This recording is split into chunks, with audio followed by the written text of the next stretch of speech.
Okay, level fours. A couple examples here. A bakery sells 6 different types of bread. If Joe orders 3 loaves of bread, in how many ways can he place the order?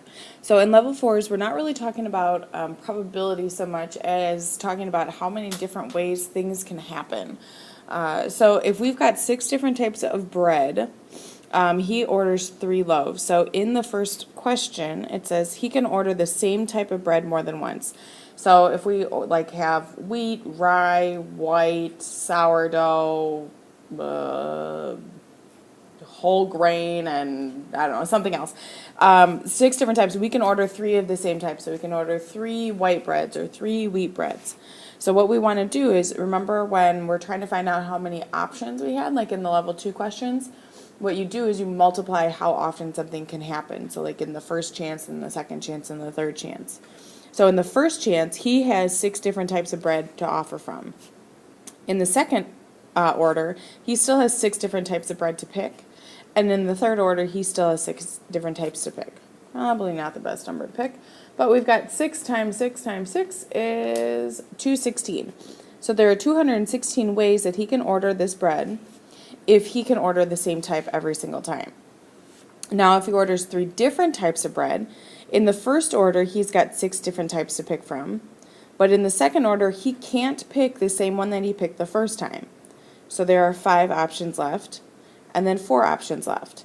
Now, I'm not going to go down the line until I get to 1, because he's only ordering 3 types of bread. So this is order number 1, this is order number 2, this is order number 3. Okay, so just to be clear that those are, I'm not going all the way down and not ordering all 6 types of bread. I'm just ordering 3. So I'm going to multiply 6 times 5 times 4 to get 120. Okay, now number 7 is one of my favorite ones. It says, how many different ways can 6 people line up? So think about 6 people, okay, and imagine 6 people in this classroom. And out of some random chance, I just pick one of them to line up, but I have 6 people that I could pick for that first spot to line up.